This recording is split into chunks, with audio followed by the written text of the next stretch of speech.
Rebonjour tout le monde, ou rebonsoir, selon l'heure à laquelle vous voyez la vidéo.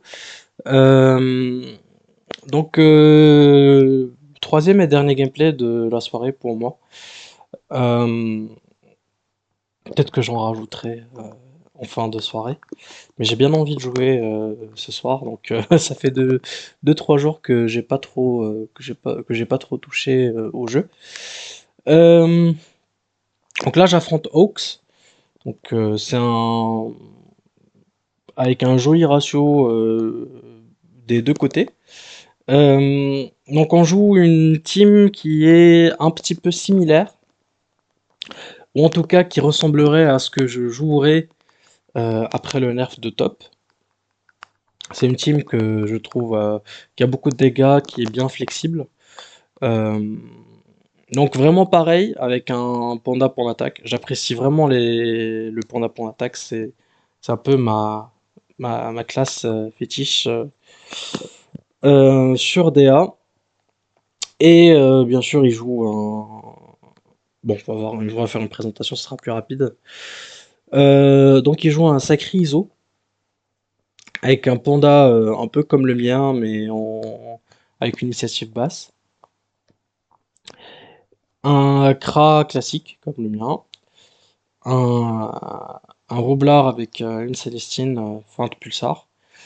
Et un Sadomaso aux Amodas, comme diraient les OG. Euh, on m'a fait la remarque sur la dernière vidéo que je disais aux Amoda. Enfin bref, Célestine Corbeau Crackler. Donc c'est exactement le type de compo que j'aimerais jouer à post-nerf de ce petit de cette bestiole. Euh, Moi je jouerais pas un sacré ISO, mais je jouerais un sacré sacrifice pour bien profiter de la feinte avec Pulsar. Mais bon, ça c'est un petit choix que je fais de mon côté. En tout cas, bref, on va passer aux choses sérieuses. C'est un adversaire qui est vraiment solide sur les appuis. J'ai un peu sué sur ce combat, donc voilà. Là, je joue déjà ma dernière variante là que je joue actuellement, sans la maladresse, donc avec une double Célestine et un Clint sur le Sacrière, et sans sacrifice. J'aurais bien aimé avoir sacrifice cette game quand même, mais bon, on peut pas tout avoir. Donc cette game, franchement, je sais pas si j'ai misplay au tout début lors des placements, mais il avait clairement un avantage fou.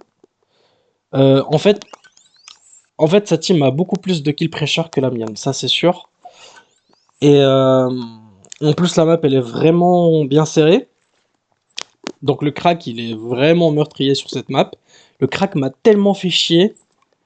Vous allez voir vraiment les placements, ça m'a bien énervé. Donc il a bien joué autour du crack. Euh, et de manière générale, il a très bien joué.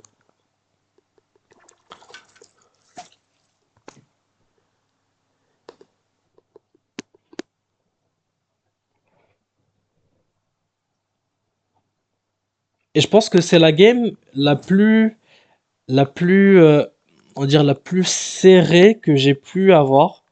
Bon, je compte pas les défaites, mais les défaites c'était vraiment du tout droit pour l'ennemi, hein. Style quand j'ai joué contre Pinade sur une map en diago avec son pendant point d'attaque, c'était fini.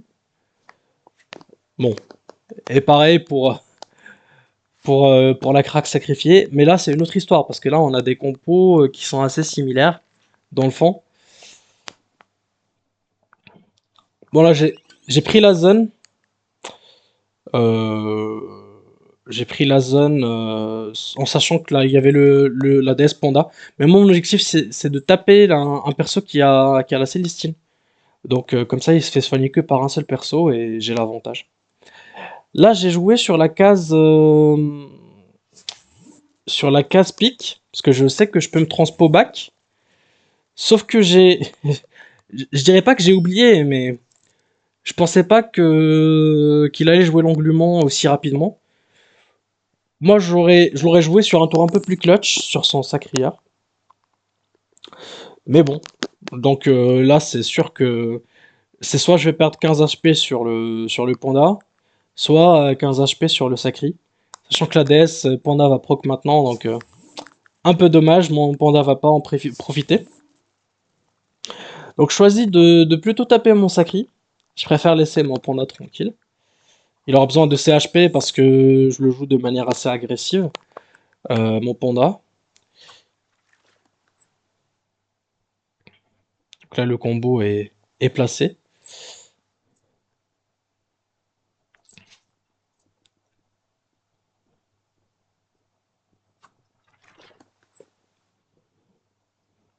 Ah, j'ai vraiment envie de tuer ce crack-là. Parce qu'il est vraiment dérangeant. Il est dérangeant, il joue bien dessus. Oui, il aurait bien joué dessus. Et à ce niveau-là, bon, presque, presque tous les niveaux 17, 18, 19 savent exactement comment jouer autour des IA. Donc c'est normal, hein. C'est normal c'est- de savoir exactement comment se placer et comment prendre l'avantage de ces invocations-là. Donc là, je sais pas si c'est là où j'ai commencé à me faire avoir, mais bon là il est à 100% de résistance, hein. Je vous explique pas parce qu'il a feinte défensive après Pulsar, donc je connais déjà son choix de la feinte. C'est pas vraiment une feinte à ce stade-là, mais bon. Donc là je suis plutôt mal en point. J'ai un perso à 34 HP, un perso à 75, enfin 65, et, euh, et bon. J'ai déjà placé mon combo, donc je suis pas très très serein. Mais il reste quand même le miraculé que je peux mettre sur un perso. Il n'a pas utilisé non plus, hein. Bon, j'utilise déjà ce tour. It's ok. J'en profite eh bien, pour soigner, hein. Il faut bien. C'est l'avantage de la double Célestine, c'est que je peux... Bon, là j'ai englument parce que c'est un tour où je perds la malade masse et mes persos sont assez avancés, donc il peut avoir des points d'attaque free. Donc moi je voulais vraiment pas... Bon, il va le faire quand même, hein, mais ça sera pas aussi punitif que ce qu'il aurait pu faire avec des PM. Parce que là il est obligé de s'avancer de 2 PM. Ok. Donc franchement, je lui donne pas vraiment l'occasion. Là, là, le crackler va commencer à me faire chier. Parce qu'il lui reste 2 HP. Et franchement, là, il m'a eu. Il m'a eu parce qu'il va bien se placer ce crackler. Et si je veux aller le toucher, je vais carrément me donner. Chose que je veux pas faire, bien sûr.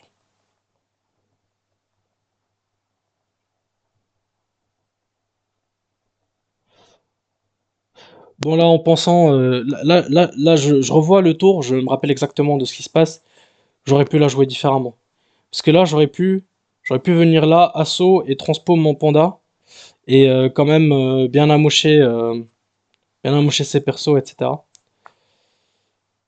Bon, j'aurais clairement pu la jouer différemment. Là, je pensais avoir un peu de PO pour coup de bambou un perso, mais pas du tout.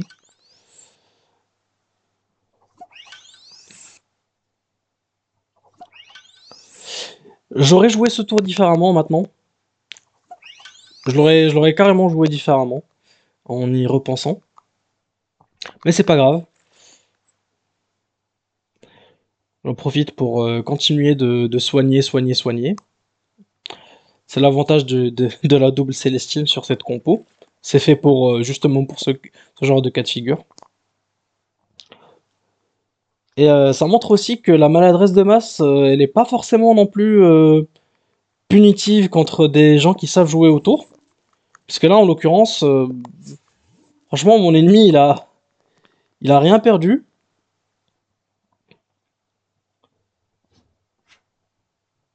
Et j'ai aussi un peu mal joué, hein. C'est pour ça que j'ai dit que ce combat-là, j'ai vraiment un peu sué dessus, hein. Mais c'est normal, hein. Et on a des combats simples et des combats difficiles, mais bon.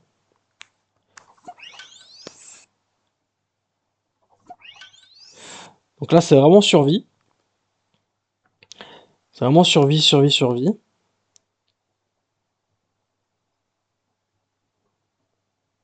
Puis déjà réinvoquer un crack. Bon, c'est l'avantage de l'invoquer assez rapidement. C'est ce qu'il faut faire, hein. C'est toujours les cracks comme ça. Donc arrivé à ce stade-là,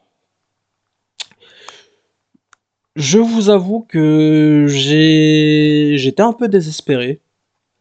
Je me disais que c'était pas forcément gagné, que je devais un peu tenir, un peu tanker, mettre des Célestines, attendre le retour de la malade masse.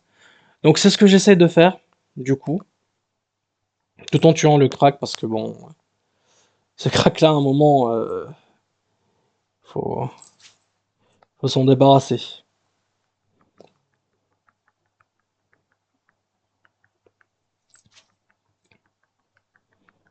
Un petit coup de Célestine. Je me mets là pour faciliter la transpo le tour d'après. Bon, c'est du classique, c'est comme ça que je joue ma team. Je sais très bien que je peux me permettre ce genre de truc. Et moi, mon isolation, elle marche comme ça. C'est que je mets un de mes joueurs, un de mes persos, on va dire, assez éloigné pour que je puisse transpo, puis utiliser mes PM et surprendre avec des assauts à 3 PO. C'est aussi l'objectif de ce clint là, c'est que je puisse entrer en mêlée un ou deux tours. Et chose intéressante, moi j'ai pensé cette team euh, tout en sachant pertinemment que le corps, C-O-R-E, pas le corps, C-O-R-P-S, de ma team en fait, c'est vraiment la Panda Kra double Ultrof. Parce que c'est exactement la team que j'ai train sur le builder, ma 4P fétiche. Et je sais jouer autour. Donc pour moi, si j'arrive à prendre un kill contre mon sacrière, et qu'il reste 4 persos en face contre 4 de mes persos, je sais pertinemment comment jouer autour et je saurais concrétiser. Moi, mon sacrière, il va juste me servir pour comme decoy entre parenthèses et aussi pour essayer de prendre des kills rapides.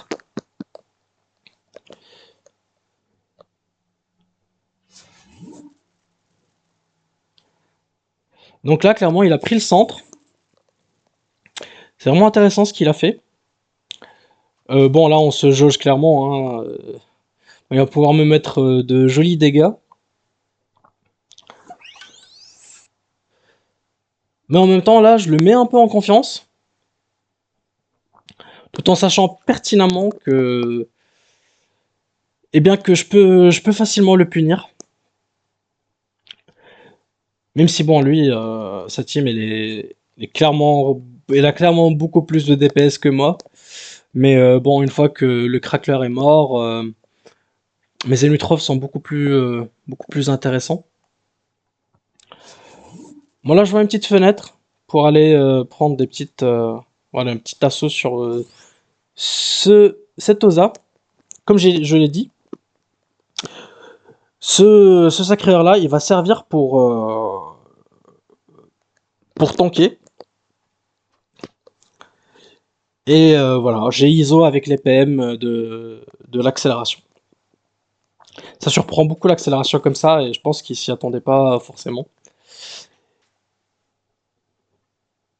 Et voilà. Je vais aussi jouer autour du principe, bon ça c'est un principe très très important, que je vous conseille fortement de jouer autour, c'est le principe du tant qu'un perso n'est pas mort, et que l'adversaire ne peut pas forcément le toucher, c'est un perso que l'on peut utiliser à son plein potentiel. Surtout quand on a une initiative ininterrompue, avec un sacrière qui peut placer en hit and run. Donc moi là, le panda, pour moi c'est un panda qui est en full HP. J'ai vraiment pas peur pour lui.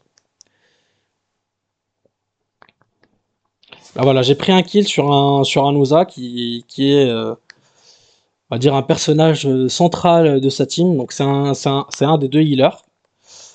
Euh, bon, là, je sais pas pourquoi il s'est déplacé d'un PM parce qu'il aurait. Ah si, il avait le moins APO, pardon. J'ai rien dit. C'est- Franchement, c'est un bon joueur. Donc s'il fait ça, ça veut juste dire qu'il avait un PO en moins. Là, ce que je vais faire, c'est que je vais essayer de m'éloigner parce que là, j'ai maladresse de masse. En même temps, de rapprocher ces personnages. Je pense que je vais juste faire un coup de bambou ici. J'ai pas envie de me donner. Et bien sûr, je vais de top, comme ça mes persos vont rester safe. Surtout le panda là. Et même ce roublard, le pauvre, il a moins de PO, donc voilà, il va mourir ce roublard. Il va mourir parce qu'il a feinte. Et bon, des dégâts comme ça à 10-10-10, bref. If I speak. Donc voilà, son deuxième healer est mort. Et moi j'ai encore mes deux avec un joli panda avec 5 PM. Je vais sortir de la maladresse de masse avec 5 PM, ça va être génial. Et bien sûr j'ai encore mon sacri, ce qui est très très important. Ce qui va me permettre de prendre le dernier kill dessus, sur ce Kra là. Et même principe aussi. À la fin, vous allez voir, le sacri, il a 3 HP. C'est un sacri qui est full vie du coup. Parce que je vais bien le cacher et je vais l'utiliser pour faire des placements en hit and run.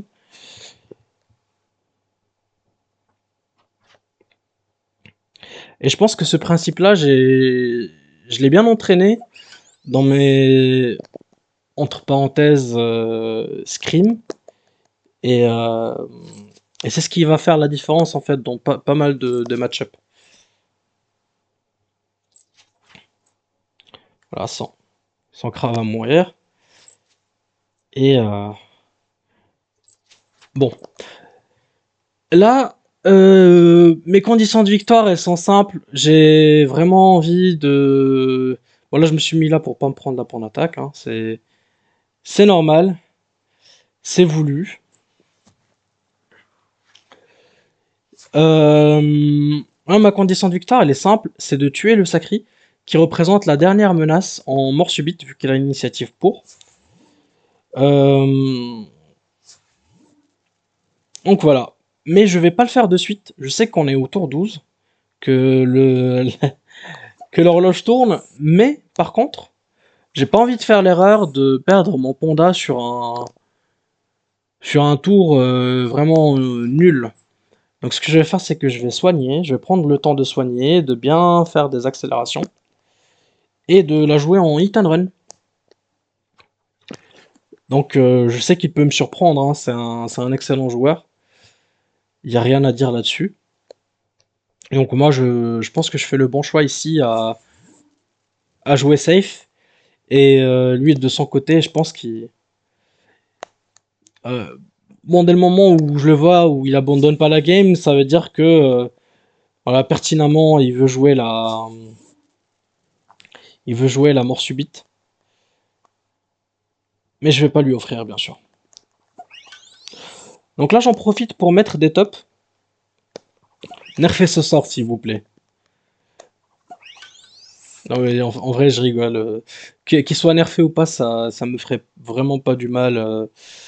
Au contraire, ça apportera beaucoup plus de diversité et c'est plutôt bon, plutôt assez sympathique pour la game. Mais ça sera beaucoup plus dur pour jouer contre les teams crack. Parce que là, la seule possibilité de gagner, c'était de mettre le panda lanceur et le sacré assaut avec en moins de PO. Mais là, ça va être clairement compliqué. Hein. Je sais vraiment pas comment les teams crack vont être tellement boostés après ce nerf là.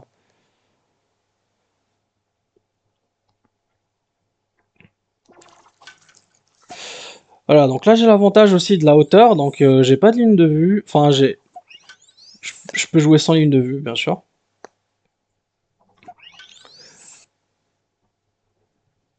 Et je vais m'avancer doucement. Ce panda, il est en 6 PM, voilà, je tiens à le dire, c'est c'est important. Il sera en 7 PM même, voilà. La force des accélérations sur en fait sur 3, on peut avoir un personnage avec quadruple accélération. Mais bon, c'est des fois c'est utile dans ma compo quand je veux ISO avec mon Sacri. Mais c'est pas tout le temps pratique. Là clairement, hop, je m'avance. Là j'ai envie d'aller chercher ce Sacri. Ce que je vais faire, hein, tous les dégâts sont bons à prendre.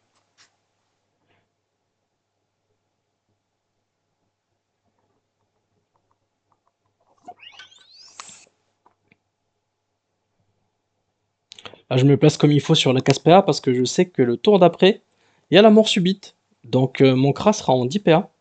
Cette Unitroph aura 60% de dégâts. Donc c'est clairement pas mal. Donc mon panda qui était en 21 HP se retrouve à 63 HP. Ce qui est clairement très très bien pour moi. Bon là il peut vraiment rien faire ici.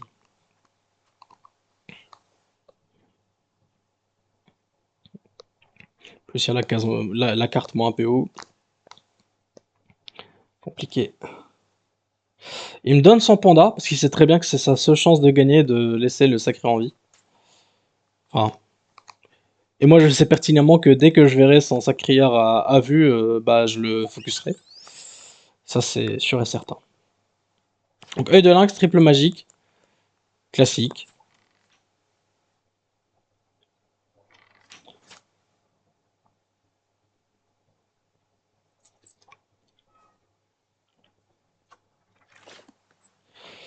Donc là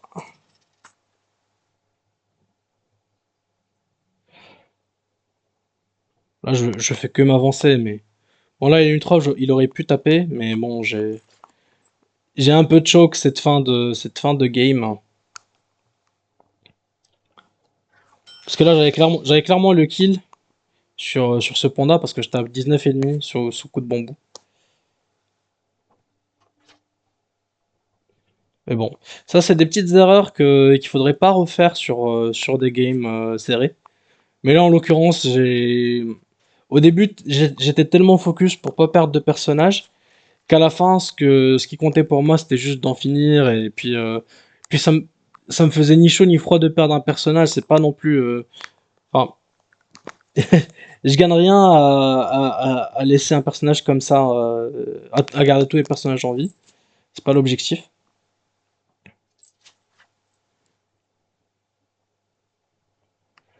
Puis bon voilà.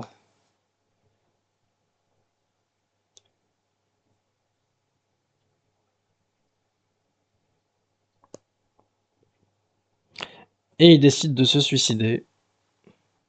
Et fin de game. En tout cas, merci d'avoir suivi ces 3 gameplays. Je trouve que la dernière game était la plus intéressante des 3.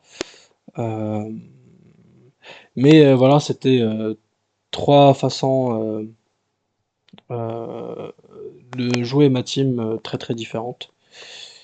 Donc en isolation... Ah si, j'ai isolé 2 fois. Et puis j'ai beaucoup fait de zones pour attaque sur la première game et sur la première game contre mon titre. Eh bien, bonne soirée à vous et merci d'être resté jusque là.